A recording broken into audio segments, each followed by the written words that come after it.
Hello friends, இந்த வீடியோவில் ஆட்டுக்கால் சூப் அதாவது மட்டன் சூப் எப்படி செய்ய போகிறோன்றதா பார்க்க போகிறோம். இந்த சூப் வந்து முக்கியமாக சளி பிடிச்சிருக்கிறவங்களாட்டும் சரி, இல்லைன்னா மூட்டில் பசை இல்லாதவங்களும் சரி, இதை வச்சு ஒரு 3 நாள் தொடர்ச்சியாக சாப்பிட்டுட்டு வந்திங்கன்னா பூரணமாக குணமாயிடும். இப்போ இந்த ரெசிபி எப்படி செய்யலான்னு பார்க்கலாம். நான் இந்த குக்கரில் வந்து ஒரு 2 ஆட்டுக்கால் இப்படி நல்லா சுத்தம் பண்ணி எடுத்து வச்சுருக்கேன். நீங்கள் வாங்கும்போதே கடையில் அவங்ககிட்ட சொன்னிங்கன்னா அவங்க நல்லா நெருப்பில் சூட்டு காட்டி அதை நல்லா க்ளீன் பண்ணி உங்களுக்கு ரெடிமேடாக கொடுத்துருவாங்க. இப்போ இந்த குக்கரில் வந்து ஒரு பெரிய சைஸு வெங்காயமும் ஒரு தக்காளியை அப்புறம் 1 டேபிள் ஸ்பூன் இஞ்சி பூண்டு பேஸ்ட்டும் இதில் போட்டுட்டு, நான் அதுக்கு மேலே வந்து 1 டேபிள் ஸ்பூன் மஞ்சள் தூளும் ஒரு கொத்து கருவேப்பிலையும்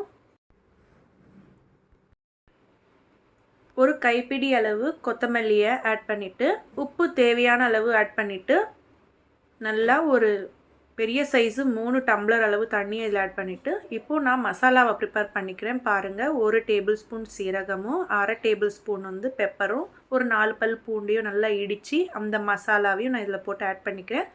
ஆட் பண்ணிவிட்டு நல்லா கிளறி விட்டுட்டு நம்ம வந்து மூடி போட்டு விட்டுடணும்.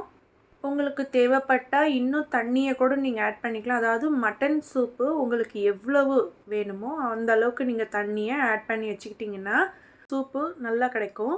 அதாவது 3ல் 1 பங்கு தான் வந்து உங்களுக்கு சூப்பு கிடைக்கும். ஸோ அந்த அளவுக்கு நீங்கள் வந்து 3 மடங்கு தண்ணி ஆட் பண்ணிக்கணும். இப்போ பார்த்திங்கன்னா நான் மூடி போட்டு விசில் போட்டு விட்டுட்டேன். இது நல்லா ஒரு 10 விசில் வந்ததுக்கப்புறம் நம்ம ஓப்பன் பண்ணி பார்த்திங்கன்னா மட்டன் எல்லாமே நல்லா குக்காக இருக்கும். ஸோ 10 விசிலுக்கு அப்புறம் நான் மூடியை ஓப்பன் பண்ணி பார்க்குறேன். இங்கே பாருங்கள் நல்லா குக்காக இருக்குது. அது மட்டும் இல்லாமல் தண்ணியும் பாருங்கள் நல்லா திக்காக கொஞ்சம் அளவு தான் நம்மளுக்கு கிடச்சிருக்கு.